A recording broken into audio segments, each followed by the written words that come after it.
Hey everyone, welcome to Synonyms of Sound. This is your host Tony, and I'd like to introduce Mike Cox. How's it going, Hey, it's Mike? going good. How you doing?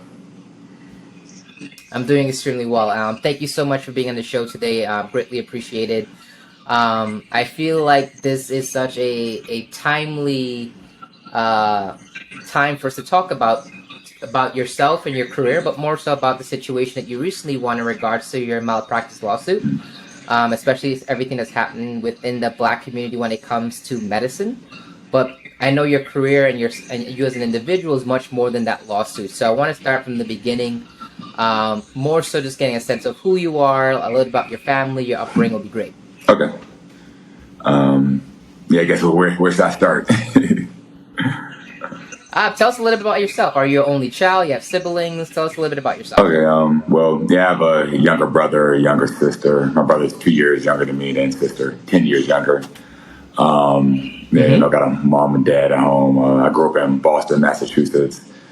I've always been an athlete, my whole life up until my injury. So that was really my thing growing up. I played every Mm-hmm. single sport growing up. I didn't really even start playing organized football until the age of 16, so I started pretty late. So I only played.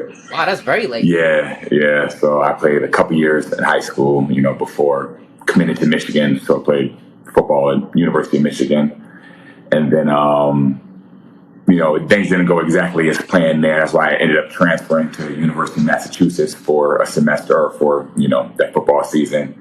And then I got drafted Mm-hmm. out of there to go to the Giants. So that's kind of like a quick overview, I guess.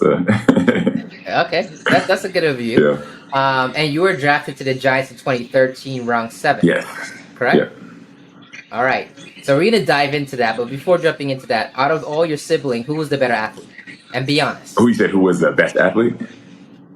Yeah, who was the best athlete? Be honest Yeah. about between you and your siblings, who was the best athlete? I definitely have to say myself. I mean, all of us were really good athletes, but I would like to think, I was the best one out of all of us. All right. Uh, so I know you mentioned at 16 is when you started to get into more organized football. Was there a particular other sport was like your top one? Like for example, I know LeBron played football and basketball. I just learned Aaron Rodgers played football, basketball, and baseball, and he was a beast in all three. So, like, what was your two or three other sports that you were good at? I mean, yeah, I played everything growing up, but I'd say like my main sports that were like my favorite slash my best. Like honestly, I felt like if I didn't become a football player, I probably would have been, a pro hockey player. That was probably my favorite, like Wow, my second favorite sport, before I started playing football. So, wow, that's cool. That's really cool. And what is cool about that is that my first hockey game was a New York Rangers versus I think the New Jersey Devils, and the atmosphere watching hockey is so different live. Like people are chanting, screaming. There's so much energy. It's like watching like soccer or football, where there's tons of energy and excitement. So I love hockey. Can't skate for shit, but love it.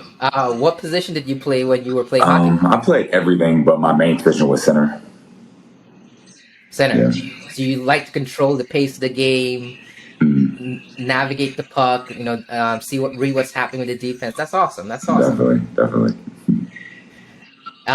Were your parents also like big athletes, or was this like something that the kids kind of brought up as a new legacy for the family? Yeah, no, I mean, yeah, my mom and dad, they were big athletes. Everybody in my family really was, big on sports. My dad actually played basketball at Providence for a little bit too. Mm-hmm. So I feel like my mom and dad, they more like basketball than me. I like basketball, but that wasn't really, my favorite sport. Like my favorite sports growing up, I mean, was hockey when I was playing that. And then when I started playing football, then that later became my favorite sport.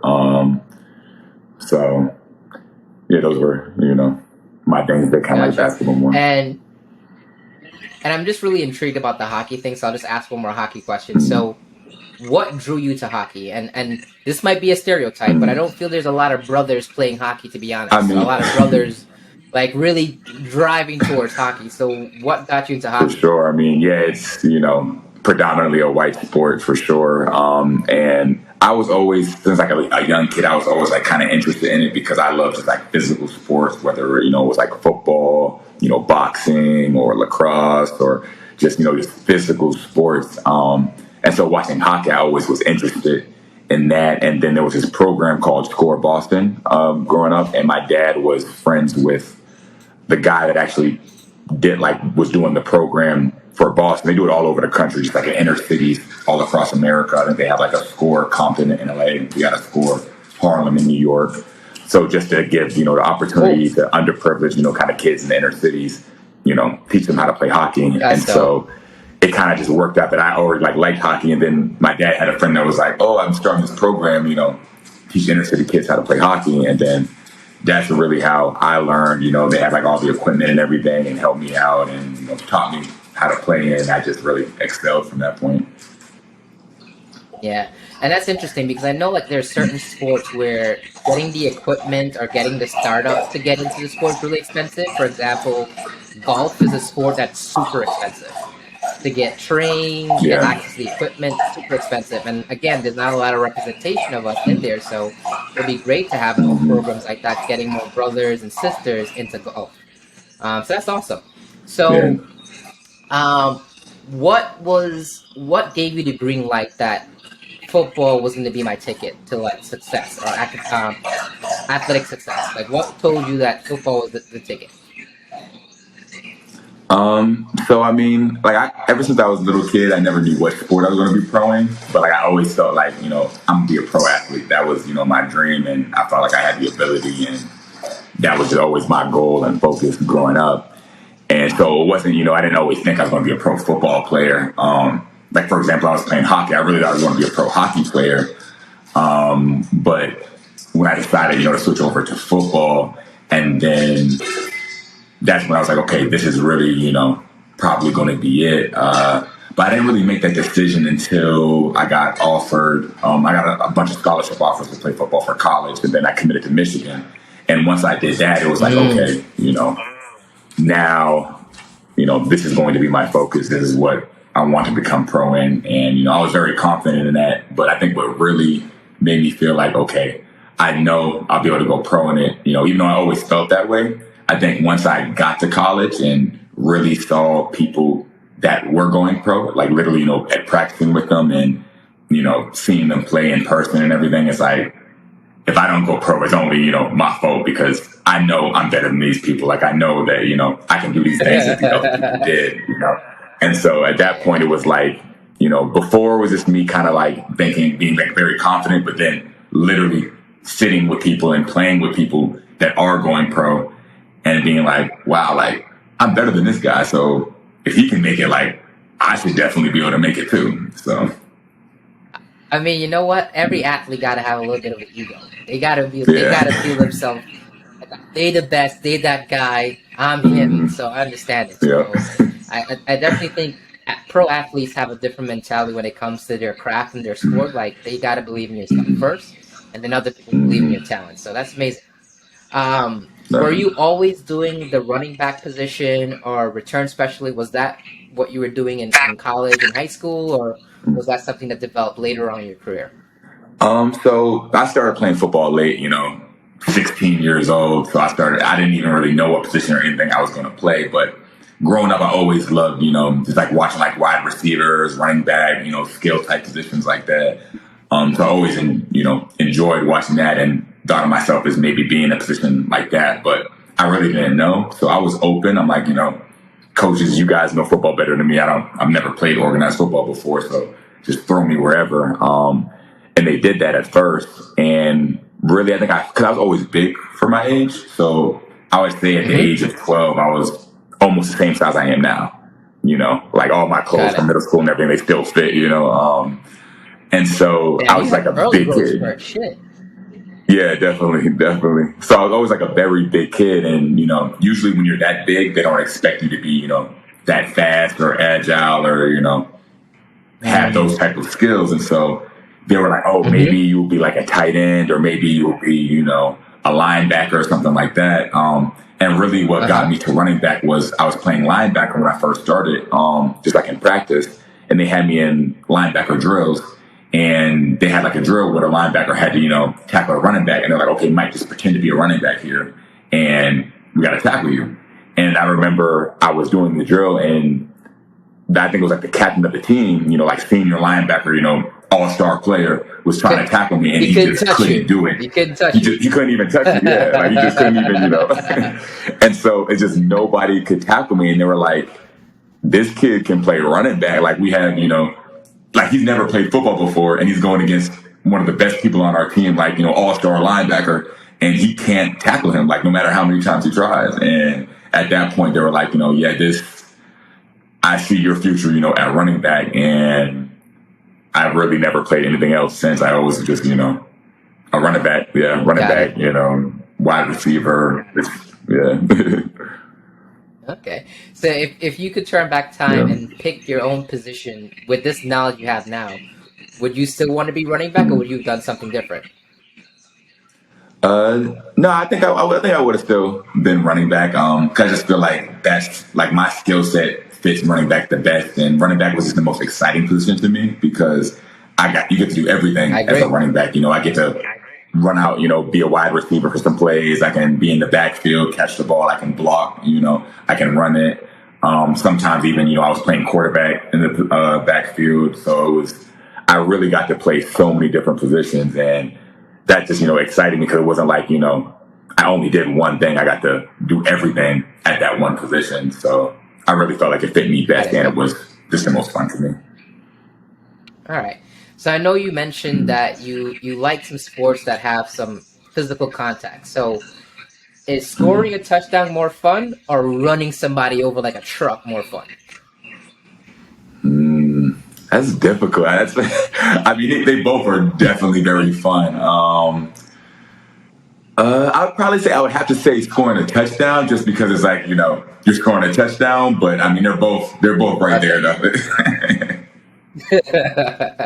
Awesome. All right. So tell me about drafting. Like, what is is there a true hype about draft day? And what is that entire experience, the anticipation? Tell us a little bit about that, being drafted to the Giants in 2013. Yeah, so I remember my draft day. I had a draft party, just like close family and friends or whatever. They're at my house. I was like my mom, dad, it's like family and stuff, and we're sitting there just watching. And I think I was projected at first to go probably like the third or fourth round or so. So I knew I wasn't going to be on the first day, but I knew the next coming days I was going to be on it.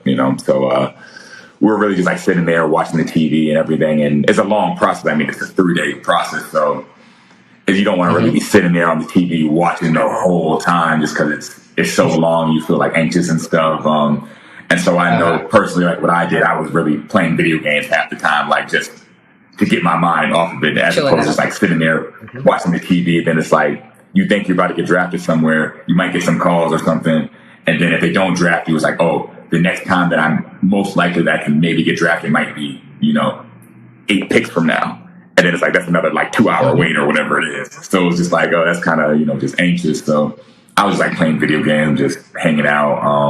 And then I would get calls from my agent or whatnot, like, or from other teams, like saying, oh, we're thinking about drafting you or whatever it is. So that's really kind of how it went. And then, it's kind of funny. So I didn't think I was going to get drafted by the Giants. I had a lot of teams that were in contact with me, but the Giants weren't one of them. I think I only talked to the Giants one time. Literally, I visited them one time. That was the only contact I ever had with them. So out of all the teams, I didn't think that they were that interested in me. But yeah, it was the 7th round, and they gave me a call. I think it was like Tom Coughlin, or it was one of the assistants or whatever, and he calls me up and was like, hey, you want to be part of the Giants? And I was like, yeah, definitely, I'd love to. And then a couple of seconds later on the TV screen, my name pops up, Giants draft, Michael Cox. My whole family was going crazy. Wow. And my mom was crying and stuff. And yeah, it was just a dream come true. Awesome. And how old were you when you got drafted officially? I want to say 22, 23.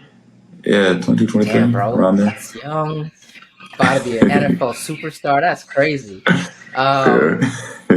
So So who were the two or three teams that you thought were most likely were going to land on picking you? So I know you had mentioned the Giants weren't on your radar, but who was on your radar? Yeah, I know Tampa Bay was calling me a lot. I was speaking with them Okay. like every other day, if not every day. The Detroit Lions, I know I spoke with a lot. The Steelers, the Seahawks. Okay. Yeah, there was a good amount of teams, but I say like those were probably the main teams at the time that were really, I was talking to a lot. Got it. So did you give them the business when you played against them that season? Because they didn't pick you up? Oh yeah, I tried to, yeah. But I'm not trying to give this to everybody, so I feel you. I feel you. All right. Cool. Cool. Cool. All right. So we're gonna switch topics just slightly. And this one is gonna be more so focused on your pops. And I feel there's a little bit of relevance due to everything that happened over the last 4 years of Black Lives Matter, and a lot of this has been happening to our community. And I did see that your dad was a Boston police officer, but there was a situation where there was a mistaken identity or something, which ended with your dad being physically assaulted by a police officer, being an officer at the time as well. Can you tell me a little bit about that?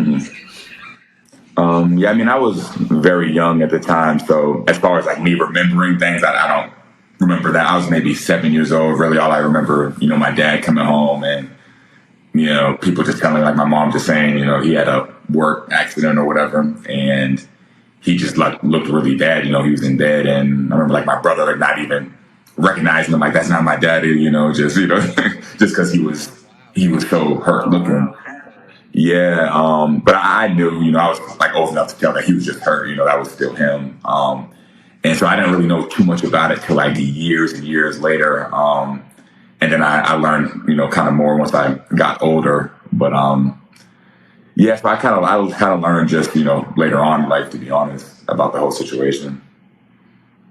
Got it. Got it. Got it. Okay. And it looks like he did have a lawsuit against him and he won it. So they were definitely in the wrong for that whole entire situation, it sounds like. Yeah, I think so. Yeah. That's crazy, man. That's so unfortunate, but I'm happy that he's alive and well. Is he alive and well right now? Let me just not make that Yeah, assumption. he's doing good. He's actually the chief of police now of Boston. So he's still, on the Oh force wow, and working. wow, So, awesome. So how many years in now? yeah. For him, he just became the chief of police a couple months ago. So pretty recent for Cool. Boston. Yeah. So 30 years in the force, 25. Is he planning on retiring soon? Yeah. Like, what's that situation like? Yeah, I think he's been on the force, 30 years or so. Because ever since I feel like I was born, he was a cop. So, yeah, I want to say around 30 years. Oh, Yeah. wow. Damn, man, that's a lot of time to be in the police force. But hey, we need police officers like us to Yeah. protect us. So I am very appreciative that he's on the force. So I'm telling that from me. So I guess another big topic, which may not be the best topic, because I know this had a great impact on your professional career, and I know you had mentioned that you wanted to be a professional athlete, and probably you wanted to be a professional athlete longer than you were. I saw that you won a very large case against a New York-based hospital for malpractice. I don't know what details you can get into that, but would love to learn a little bit more about how did you know that there was a case for malpractice. I guess we could start there. Yeah, I mean, pretty much at first it was just because I was working out I was on the Giants at the time. I got injured, and then I ended up getting that surgery, right after my injury. And I think it was a couple months into rehab, like 5 months or so. I still hadn't recovered, and supposedly I was. The doctor told me, you're fully recovered, you're good to play. And so, I thought I was, I was training and doing everything, that the doctor told me to do. And I was waking up, I couldn't walk. I was just, in a lot of pain, and I was not fully recovered, even though, the doctor was telling me that I was. And so my trainer for the Giants, he suggested, like, I think you should go get a second opinion. And so I got a second opinion. And when I did, the doctor this new doctor that I got, he was just like, yeah, your ankle, is just really bad, just really bad. And so at that point, I knew something was wrong because I have one doctor saying, my ankle is really bad, and I have one doctor saying that I'm cleared to play. And so I didn't know what exactly went wrong at that point, but I knew something was wrong. And that's really what got me to look more into just the situation, because I was like, something is just not right here. Apparently I have to get another surgery. According to one doctor, and according to another doctor, I'm perfectly healthy and good. And so that's what's really, Gucci to go got play. me to get what'd you say? So I'm saying one doctor is telling you you're just Gucci, you should just stop playing, and another doctor's like, nah, your shit is just whack. Exactly. So that's really what, sparked me to get lawyers involved, to get my medical records and to really figure out things. I still continue my rehab process and whatnot, but at that point, I was like, I didn't know who to trust, and I ended up getting a third opinion to further, look at my ankle, and he kind of suggested the same thing. He's like, yeah, it does look bad, and yeah, really finding those medical records and going through all of that, I really found out a lot more about the situation. Damn. You know what's really interesting? Because I remember a while back that Kawhi Leonard had come off a really bad injury with the Spurs, and I think their medical doctor was pushing him to keep playing, and he didn't want to play, and that was, I think, one of the reasons why he left to go to Toronto. So the doctor that was taking care of you, was that a team doctor or was that an outside doctor at the hospital? It was a doctor for the hospital for special surgery. Yeah. And Presbyterian, I guess. Okay. Yeah. All right. So no worries about it. So I was asking, I think you filed the official lawsuit in 2014, it sounds like, and then in 2022, which literally 2 months ago, you officially won the $28 million. What happened during that period of time? Like, why that long? The court process. It's lawsuits are never. I don't know if you've ever been through a lawsuit, but it's not a fun experience. It's just stressful, time consuming. Yeah, that was really it. Just the court process takes a long time. Got it. At any point in time during that process, did you feel that what you felt would have been justice was not going to pan out the way you thought it would, or you always felt you had a really strong case? I mean, I always personally felt I had a very strong case, because I just knew that whatever happened, wasn't right, and the whole situation surrounding it just didn't seem right at all. And the more information I got, the more clear to me that it was, they did something that just was something that they weren't supposed to be doing, Got it. And so I felt like that. I know at first it was a little hard to get lawyers and stuff, but then I did get a great lawyer, and their team is amazing, and they took my case and helped me go to court with them. Awesome. So, with the injury and the surgery that kind of ended your career earlier than you had hoped, are you still in the sports arena right now, like in football or in sports? Like, what are you doing today? So now I have a cryptocurrency hedge fund, so that's really my main focus. So I mean, I do different charity events, and I like to mentor younger kids and mention football. But as far as work wise, really my main focus right now is just my crypto hedge fund that I have. Cool. And when did you start this crypto hedge fund? Hopefully you got in a couple years ago, or is this something that you recently started?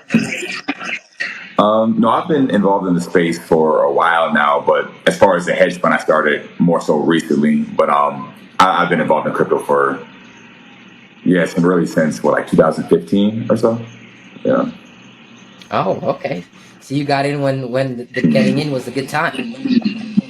I mean, now is a good time to get in, but 2015 was a good time too, for sure.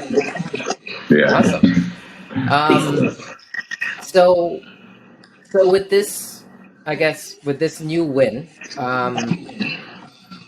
is there anything in particular that you have in mind that you're looking to do in the near future? When it either comes to sports or not in the sports arena? anything that I want to build in the future. Yeah.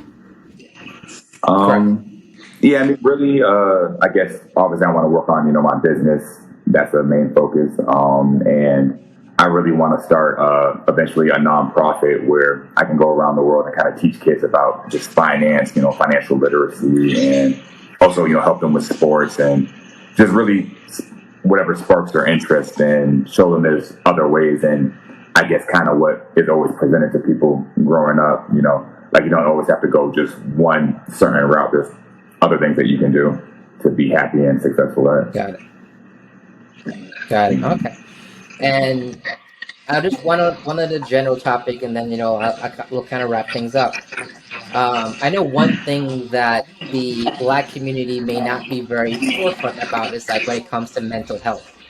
Like, how was your mental health throughout the entire 7-8 years of that lawsuit, and in general, like, how were you able to stay like positive, have clarity of mind? Like, what was your mental health like, and how did you stay focused? Yeah, I mean, it was definitely probably the toughest. I mean, yeah, it was the toughest part of my life going through all of that. And that's actually one thing, too, that I want to help athletes with, because I feel like there's not as much support as there should be for guys, whether they're playing, professionally and their career ends, or even college, or, just anybody that really dedicates their whole life to a sport or so much of their time, and then go from that to just not being able to do it. It's really tough, I know for me, my whole life was dedicated to being an athlete, playing sports, and then, obviously getting hurt, not being able to keep my profession and play what, I do for a career, but not even be able to do anything remotely similar to that, which I just love playing sports. So like I couldn't even play my sport, but I couldn't even play any other sports or run around or jump or anything like that. And so I really had to change my whole life. Really everything about myself, because I kind of looked at myself as being an athlete. That's who I felt that I was. And then having that taken away from me, it really, it was difficult. But I got through it, but it definitely took a lot. Took years and years. I'm still, I still have nightmares in here and stuff. But I felt like I'm in a much better space now than I was before. But yeah, it takes time, and I for sure want to help other people that might be in a similar situation to go to that next part of their life. Okay. So was there one particular thing that helped? Was it therapy? Was it just speaking to your family and friends or your loved ones? Like, what really helped you to come to that more positive mindset? In general, I feel like I've always been in my life. I've always been like a very positive person. But going through that definitely brought me to low points. And really, for me personally, what helped me the most was just knowledge and learning. And just learning. I just started learning about everything. And I felt just like the more that I knew, it just, I don't know, it brought like new interest to me. And I really kind of changed my whole like outlook on just everything. I didn't look at myself as like, oh, I'm just like an athlete anymore. I looked at myself in a different light, and I really went from doing everything kind of more physical to more mental. So I kind of changed. I kind of felt like I changed into a new person, So I just felt like, just like learning and trying new things and really figuring out who I was. For a lot of people, you think you know yourself, but it's like you're so busy with just everyday life things or whatever you're doing, you might not actually know yourself as well as you think you do.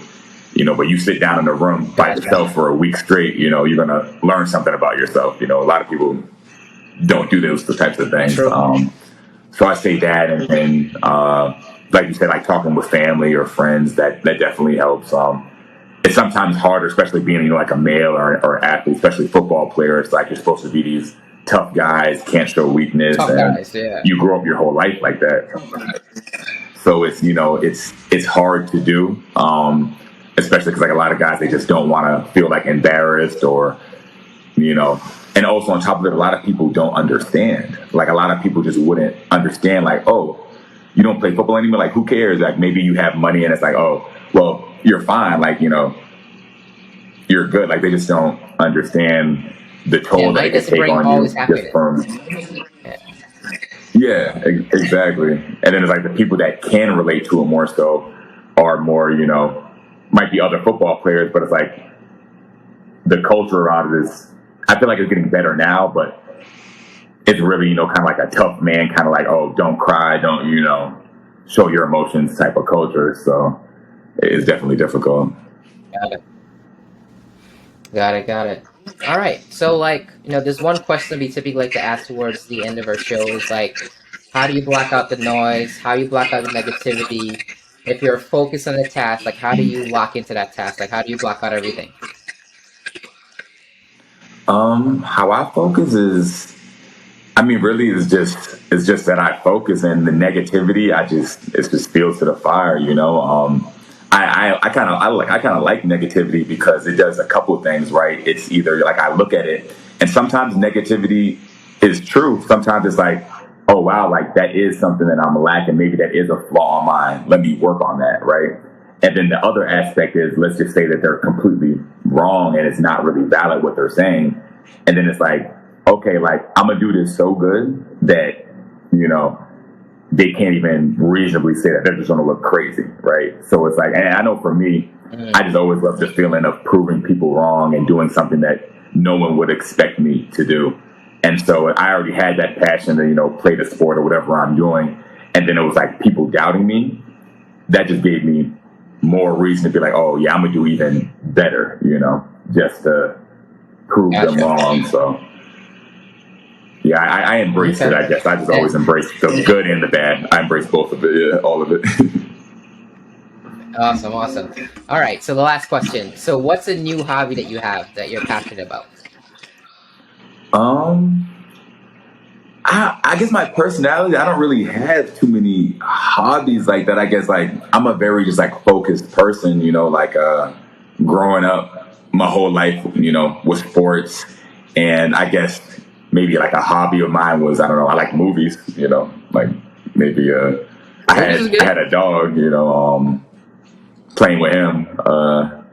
And I guess that's really the Gotcha. same now. Okay. I'm like right now I'm focused on my work and I guess my hobbies I like movies. I like hanging out with friends, playing with my dog. All But right. So, what's a good movie you saw? A I good don't know movie I if it's recently saw considered a was The hobby, Woman King. but yeah. Sorry, what'd you say? So a movie that I recently saw was The Woman King. So what was a good movie that you recently saw? Uh, Good movie I recently saw. I'm so bad with movie titles too. But I don't know. I guess like Halloween. I saw the Joker. I've been seeing that. I guess I rewatched it. But that was a Okay, good movie. I like that that's a movie. good movie. Yeah. And Joker 2 is coming out soon, so I have high hopes for the second one. Yeah, I'll definitely be watching that. Yeah. All right, Mike, it was definitely a pleasure having you in the show. Wish you all the best in your financial ventures and giving back to your community. And thanks again for coming on the show, man. No problem. Thank you.